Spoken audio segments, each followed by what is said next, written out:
All right, my name is James Shepard, and I am very excited about tonight's special live event. And so tonight we are going to be talking about our 2016 workshop program, and I know that you are going to be as excited as I am about some of these things that we are rolling out. Now, you might ask, first of all, why did I decide to do this event a little bit earlier? Normally we do our big live event in January, and one of the things that I've actually found that's kind of frustrated me over the years is that we do our big live event usually in January, like the first or second week of January. So then everybody starts getting excited. Then it takes everybody like 2 or 3 weeks to figure out all the changes that we rolled out. Then about the time we get to mid-February, everybody starts to get in gear. And then about March 1st, we really get off and going. And this year, I want to really make 2016 a huge year for you. I want you to have your highest earning year that you've ever had. I want our company to have a big year. I want us all to work together, accomplishing our mission, which is enabling committed, independent sales partners for success. And so this is something that our company has been dedicated to since day one. It's something that we are still dedicated to 100%. And so I really wanted to do an event a little bit earlier this time to talk about some things that we have planned for 2016 that I know you're going to be really excited about. So let me turn my webcam off here so that we can just see the PowerPoint. And what I want to talk to you about is I want to start off with a question, okay? Now, I've had the opportunity to work with hundreds of salespeople. I've spent time with many salespeople out in the field. I personally built a merchant services business myself before I started doing the training and recruiting. And so I've had really the opportunity, and really even now every day, I would say on average I probably speak with 10 to 15 merchant services salespeople every day on the phone. Some of them are new recruits that have a lot of questions about the industry. Others are seasoned veterans that are looking for the right partner, are looking for some guidance and some coaching and some answers to difficult questions as they're out in the field. And the common theme that I really believe runs through all of this, and really what holds people back from achieving what they want to achieve with their lives in general and with their merchant services career specifically, is this simple question: what is your reality? What is your reality? In other words, what is the reality of your life today? Now, one thing I thought was so interesting, I sent out a survey. Some of you answered the survey questions. And I sent this survey out a few days ago. And the survey asked, what is the most common objection that you hear in the field? And I was shocked by the results of the survey. And I'm actually going to, at the end of the webinar, I'm going to answer the rebuttal to this objection, because it's honestly a very simple rebuttal I can share with you that I think is really going to help you. But I was shocked because I'm telling you, literally 95% of the survey responses, and there was like 70 survey responses, 95% of them were the exact same objection. And so, obviously that is a pretty common objection. It's a pretty big deal. And the objection was, to paraphrase, of course, everybody wrote it a little bit differently, but to paraphrase, the objection was that the merchant was fine with who they had. They're fine with who they have. They're not interested in switching.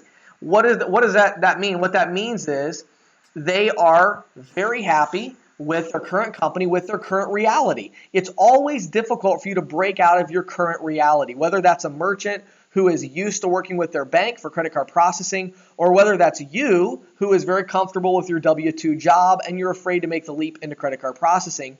No matter what it is in life, our reality, if we're not careful, our reality can become our prison. Our reality can become the thing that keeps us from doing the thing that we want to do and accomplishing what we want to accomplish. So what is your reality today? Well, I've got a few ideas that I'm going to share with you, and maybe you can identify with one or more of these realities that are part of your world. And this is just from me talking to lots of salespeople and trying to understand their reality and what is it really going to take for them to break free in 2016 and have an awesome year.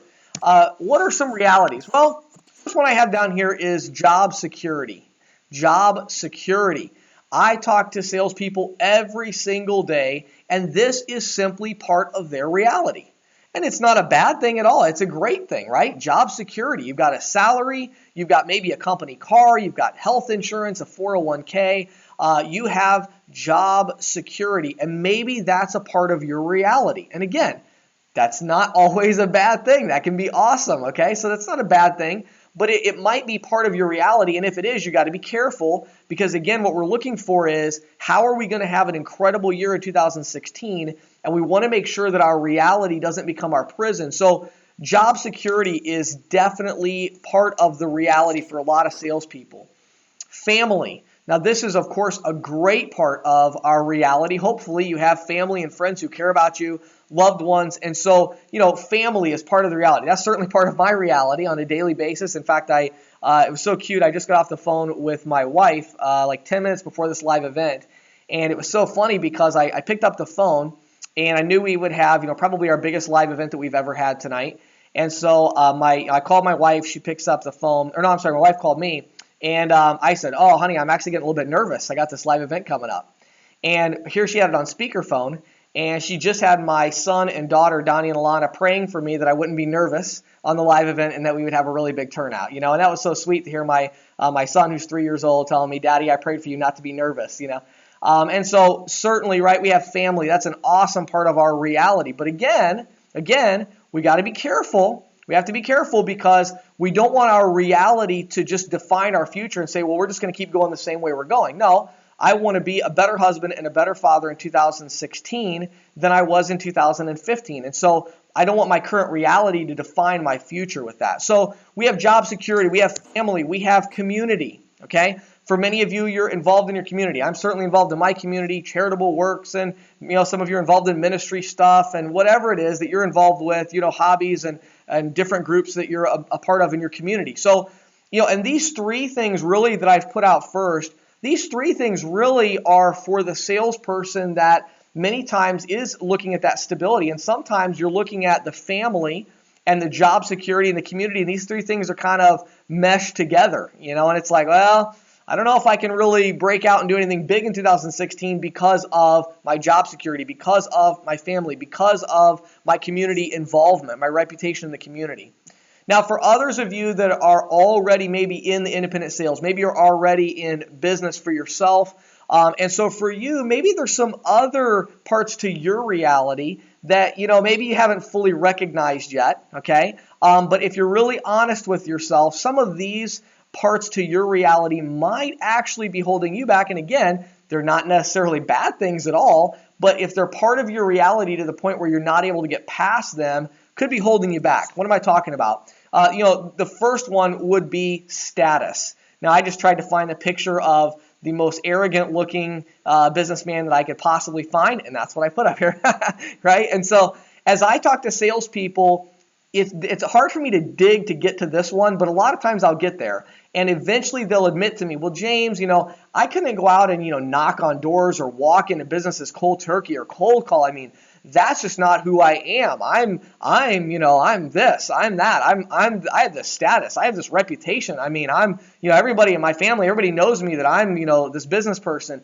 And so what's happened is that your status and your reputation, which is a good thing, has all of a sudden become a trap, keeping you from doing things that would make you more successful, which logically would improve your status, right? So what are we thinking with that? Well, we're getting trapped by our reality because all of a sudden our reality includes this status that we have. And so that, that reality can kind of trap us there. Okay, what are some other things that can potentially trap our reality? Maybe you're already in merchant services sales. Some of you are already in merchant services sales. And your reality includes these key relationships. Key relationships. I cannot tell you how many salespeople I've spoken to who have said, James, I can't just sell this business person because I have this relationship with them and I don't want to risk that relationship. I have these relationships in my community and I don't want to risk those relationships by switching to a new business or trying a new approach or trying a new product or, whatever it might be. Okay. And so a lot of times these kind of key relationships, and maybe you're thinking of that right now and saying, well, good night. If I went into credit card processing like James is talking about and went out in the field and built a portfolio, what would so-and-so think? Okay, that's a relationship that's holding you back because it's part of your reality and you just can't imagine getting outside of that reality to challenge yourself to do something better in 2016. And remember, before we get to this last one, remember, what the definition of insanity is. How many of you have heard this definition of insanity? Insanity is doing the same thing over and over again and expecting a different result. Let me say that again. Insanity is doing the same thing over and over again and expecting a different result. And so many times we approach our lives in this kind of illogical way that says 2016 is going to be my best year. Really? What are you going to do different? Nothing. Okay? You're going to go insane. You can only do that for so many years. Eventually you realize that if you do nothing different, if you say nothing different, if you learn nothing different, if you learn nothing new, if you have no new relationships, guess what? Nothing's going to change. Okay? So if you think you're going to have an amazing year in 2016, you're going to have to do something about it. Otherwise, it is not going to happen. So please wake up from the fairy tale of your reality that somehow thinks everything's going to magically get better, and instead decide how you're going to improve and what's going to change in 2016. Okay? I got one more on here. I love this picture of this guy here because I think this is so stereotypical of the independent sales rep. And again, I am an independent sales rep, so I'm claiming myself here as well. A lot of times we get complicated. Oh my goodness, the complication, We don't trust anybody really because we're independent, and so we've got like 17 different credit card processing relationships, and we sell 50 other services, and we have a part-time job, and and all of a sudden the complication of life starts to add up. And it can, if we're not careful, it can kind of become part of our reality where we actually think that being busy is the same thing as being productive. It's not. In fact, it's almost always the opposite. Being busy is almost always the opposite of being productive, because when you're being busy, you're not thinking, you're not changing, you're just moving yourself forward on the same path that you've been on, and you're not changing anything. And so if this you look at this picture and think, yeah, that's me, the complication where, you're thinking, oh man, I've got all this complication in my life. Okay, let's make 2016 the year of simplifying things a little bit, right? Let's break out of that reality. So look at this slide before I go to the next one and ask yourself, what is your reality? Ask yourself, what's my reality? Okay. When I look at this and I think about my own reality, I'm going to go ahead and share with you something kind of personal that I've decided to change about my reality in 2016 that I've already started working on. We have with our company, and I actually have Ben Shirey here in the room with me as my silent partner in here on the live event. But Ben is in here. Ben's my business partner, and about 6 months ago, my life consisted of coming to work, sitting in my office, managing my employees, hiring people, building this big administrative, behemoth of CC Sales Pro and Transaction Expert. And, that was my reality. And again, that's not a bad thing. But, when I really thought about 6 months ago, I started thinking about what do I really want my reality to be? How do I want it to be different from this? And I decided, what? I want to get out in the field more with salespeople. I want to do some training actually in these cities where these salespeople are at. I want to go meet salespeople. I want to get out and travel a little bit more and get to meet some people and develop better relationships. I love these online events. They're great. But, to be honest, I'd much rather be having lunch with you, and explaining this to you over lunch. It's a lot better. I think it's a lot more effective. And so, part of my reality change, and again, it's not easy. I have to have those conversations with my family and say, talk to my wife about this. And we've had many conversations over the last 6 months about what does this mean for our family if I'm going to travel more? What does that look like? How's that going to affect us? How am I going to be a dad while traveling? These are things that, again, it's part of my reality. I'm just used to doing things a certain way.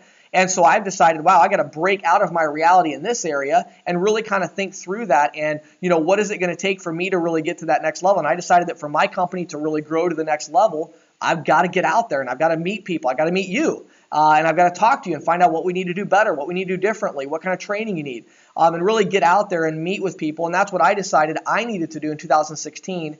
And believe me, any of you that know me, Ben's in here. Anybody that knows me knows travel has always been my thing that I've always kind of like, oh, I don't want to travel at all. And of course I have to travel some, but I've always kind of stayed here. And, that really is something that challenged my reality. And it took me several months to get to that point where I was ready to make that switch. But now that I've made the change and I realized that really what was kind of holding me captive was my reality and misconceptions about how that reality would look in my life. And now that I've got it all set up, I'm really excited about it. I'm like, hey, this is cool. I'm going to do something new in 2016. Here's my next question. What is the payment processing reality? What's the payment processing reality look like in 2016? Well, this is an interesting question. This is a question I think many of you that are already in the industry might be asking yourself. What is the payment processing reality in 2016? Okay, well, first of all, of course, EMV, right? That's part of the payment processing reality. For months, really years, the industry's been talking about, oh, are they going to do these new smart cards? Well, if you're on this event, actually, let me ask you a question. Raise your hand over to the right. Raise your hand if you already have your smart chip card from your bank. How many of you already have your smart chip card from your bank? Raise your hand over to the right. And just raise your hand if you already have your smart chip card over to the right. I'm kind of curious to see how many of you actually have it already. Let's see. Okay. Just over to the right, you just click on the little button there to raise your hand. Wow. So a lot of you already have this card. A huge number of you already have the smart chip card. So, okay. And so, again, thank you for that. You can see already, and if you don't have it, believe me, by January 1st or at least by February 1st, you'll have it. So your bank's giving you the smart chip card. So this is happening. It is a reality. You can't put stick your head under the sand like the ostrich anymore. EMV is here, okay? It came, it happened, 2016. By the end of 2016, EMV is just going to be everywhere. It's a done deal, okay? I don't know if you realize this, but when you swipe your chip card through an EMV-ready terminal, it will not let you swipe the card. It will say, this is an EMV card, please insert the card. So this is happening. This is mandated. This is regulated. This is happening.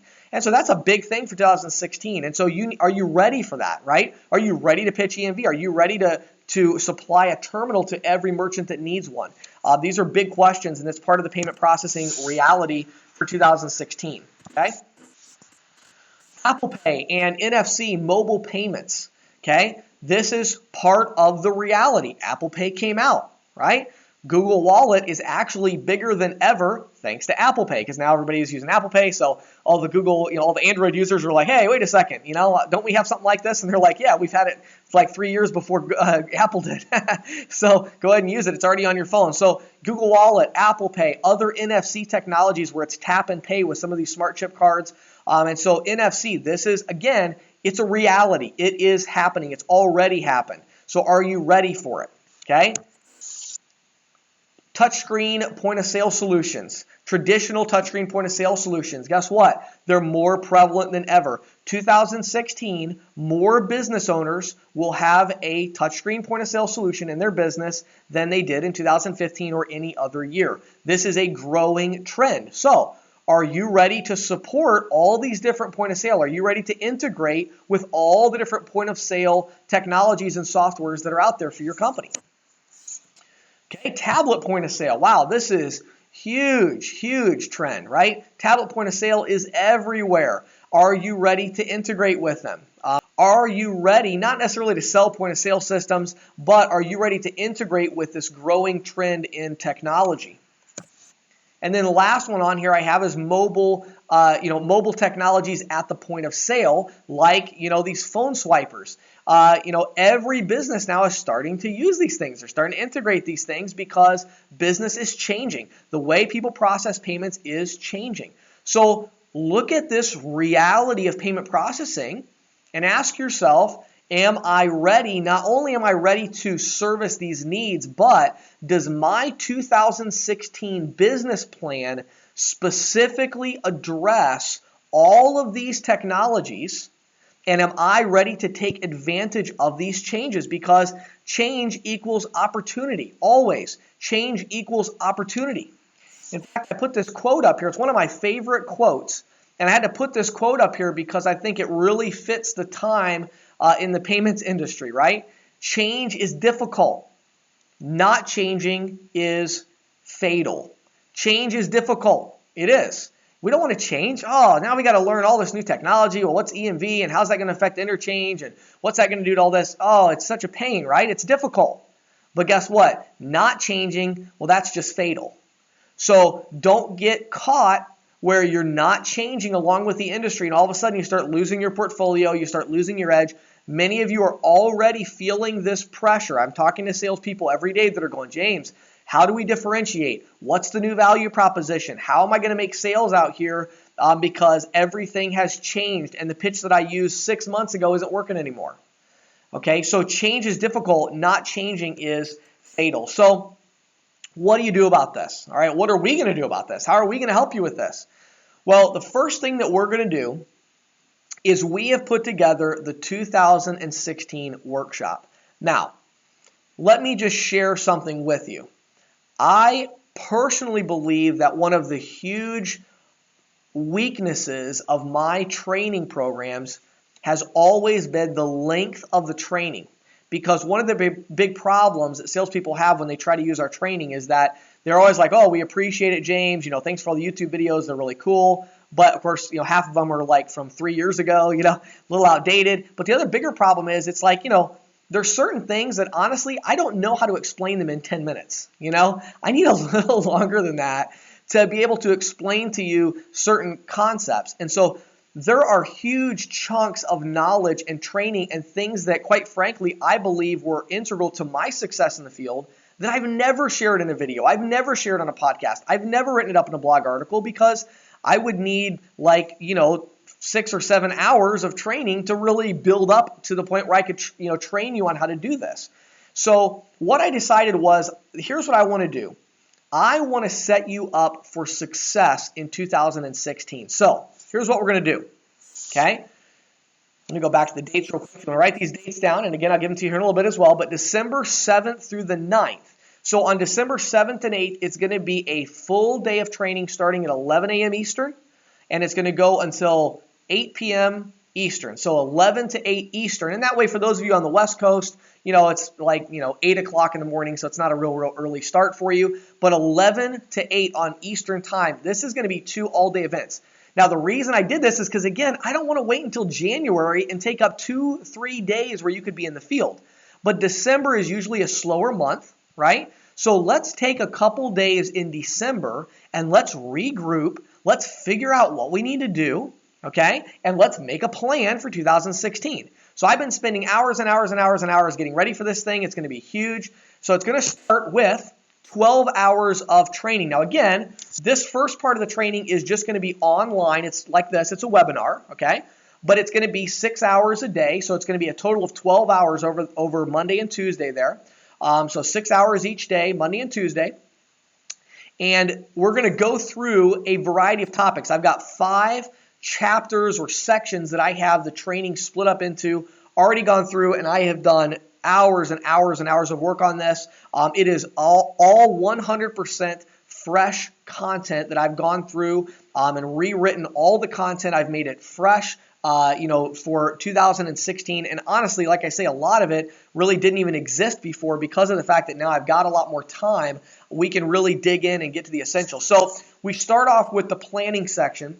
And in the planning section, it really is like a workbook format. And so I'm going to guide you through starting with how much money do you want to make in 2016, all the way down to what action steps do you need to take weekly and daily in order to make that goal a reality, okay? So we're going to talk about planning. Then we're going to move into expertise. Now, this expertise section is the core concepts of merchant services. And I am telling you, I talk to salespeople, like I said, on a daily basis, probably 15 or so salespeople. Usually, I would say 4 or 5 of them are what I would call experienced merchant services salespeople. And I would say that 95% of the experienced merchant salespeople I talk to do not know half of what I'm going to be explaining in this expertise section, okay? And again, that's not your fault. There's 2 problems. One is no credit card processing company wants to explain all of this to you because they don't want you to know everything about the industry and everything behind the curtain and how everything works.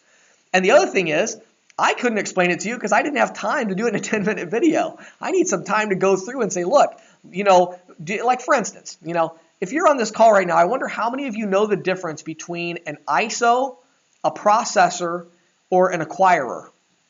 Think about that. Do you really know? I mean, could you explain that to me succinctly and say, yeah, James, let me explain to you what the difference is between an acquirer and a sponsor bank? What's the difference between an issuing bank and, so there's all these terms, right, that I have researched. I have been in the industry for years. I understand this stuff inside and out. Talked to CEOs all over the industry and travel all over the place, talk to CEOs of different companies. I know all this stuff, but I have never been able to really get it out to you. And you might say, well, James, why do I need that? Because 2016 is going to be crazy. There are going to be huge changes that are going to rock the industry over the next 3 years. And if you don't understand how the industry works, believe me, you're going to be caught flat-footed. Many of you are with companies that have a structure that literally can't change even if they want to change. And you need to understand how the industry works. You need to understand it because it affects your income, it affects your merchants, it affects your local relationships in your community, and most of all, it affects the ability of your portfolio to change and adapt to these new technologies. And so I'm going to explain to you how the industry really works. Okay? Section 3, we're going to go through the value proposition. Now, this is something I am so excited about. I've never done this before. Brand new, really cool. So I'm going to start out, first of all, I'm going to start out talking about a concept that I wrote one short blog article about it a little while back. I've never done this training before. I'm going to start it out talking about interchange consulting. Interchange consulting. I believe that in 2016, this will be your golden ticket. I think that out of everything else out there, if I had to pick one thing to hang my hat on in 2016 as far as my pitch, it would be interchange consulting. And you say, James, what in the world is interchange consulting? Well, for those of you that are industry professionals, let me give you the 1-minute summary of interchange consulting. When you go out in the field and you have a merchant that processes, let's say, $10,000 a month, you get their statement, and their statement shows they're paying $350 a month in fees. Now, that $350 that they're paying in fees, probably about $250 of that is interchange, maybe $200. $200 and $250 is interchange. And in the past, you've always just looked right past that section, right? And you're like, well, that's your interchange, Mr. Jones. I can't do anything about that. But what I can do is I can reduce your markup from 50 basis points to 48. Oh, great. You're going to save me like 50 cents a month. And so what's happened is as the margins have decreased, it's a lot harder, and you don't really want to save them money by reducing their fees because then you don't make any money. So interchange consulting says, hold on a second. Is there anything we can do about that other 200 or 250 in interchange? And the answer is yes, yes, yes. Almost every statement I look at from a rep, inevitably I get so frustrated because I look at it and I go, oh my word, the cost analysis comes back and we're saving them, $7 a month. And I had one just the other day, actually. I can't remember who it was that sent it to me. But anyway, I had one just the other day. I looked at it. I think we were saving them like $18 a month or something like that. And the rep was asking me, hey, what do you think? What can we do with this? And I look at it and I'm just like, because I know what we could do with it. If you knew anything about interchange, you could save them like $60 a month because they have all these downgrades because they're not running their transactions correctly.